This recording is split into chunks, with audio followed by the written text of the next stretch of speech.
Le Shabbat, donc on était le Chafzaïn Iyar. Donc on a bien expliqué que Akadosh Baruch Hu, quand il crée et il recrée le monde, eh bien il le fait comme de la même manière que par rapport au soleil, qu'il y a le Mahor, il y a le soleil en lui-même et il y a les rayons, et que ces rayons, ils passent par des filtres pour arriver jusqu'à nous, et qu'en vérité, ce qui compte, c'est que ce que nous on peut supporter et ce qui peut nous aider à vivre. De la même manière, Akadosh Baruch Hu, quand il crée le monde, il fait un Seder Ishtalshelut, c'est-à-dire que le monde le Or Sof va subir des contractions, des filtres. Alors non seulement ces filtres sont très nombreux, ça c'est ce qui a été dit auparavant, mais dans le Tanya de Shabbat, le Admorazakan il rajoute une idée que ces filtres, non, ils ne sont pas simplement nombreux, mais ils sont aussi épais. Et plus ça va, et plus ce Seder Ishtal plus les filtres vont devenir de plus en plus épais, opaques, pour arriver à quoi?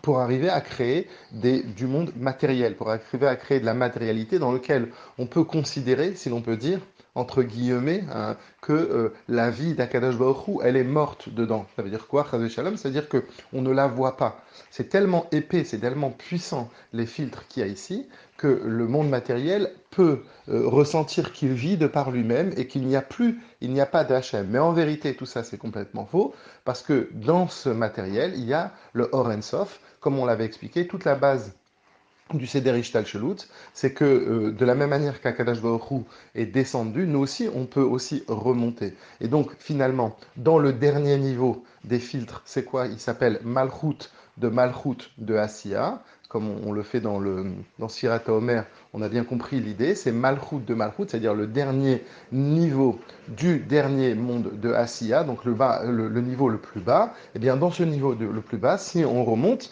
on va remonter les Olamot et on va remonter en fait jusqu'à Or Sof. En d'autres termes, Akadosh Baruch Hu, la puissance d'Akadosh Baruch Hu telle qu'elle est dans ce monde, elle est exactement, et c'est ce point que l'Admorazaken veut absolument qu'on comprenne bien, c'est qu'elle est exactement de la même manière que dans les autres Olamot. En d'autres termes, il n'y a pas moins de Hachem, il y a autant de présence d'Akadosh Baruch Hu, sauf qu'elle n'est pas du tout révélée dans ce monde à tel point qu'on ne peut pas la ressentir, mais ça ne prouve pas du tout qu'elle n'y est pas. Et d'ailleurs, non seulement cette création, elle a été faite non seulement, il ne faut pas croire que le Seder Ishtalshelut qui s'est fait une fois et point final, au début de la création, non. Le Admorazakan nous dit que ce Seder Ishtalshelut, c'est-à-dire cette création, ce processus de création, se repasse à chaque fois. En d'autres termes, à chaque fois, la matière passe par tous ces filtres, enfin plutôt le Or Sof passe par la lumière d'Akadash Baruch Hu sans fin, passe par tous ces filtres pour arriver à créer et recréer en permanence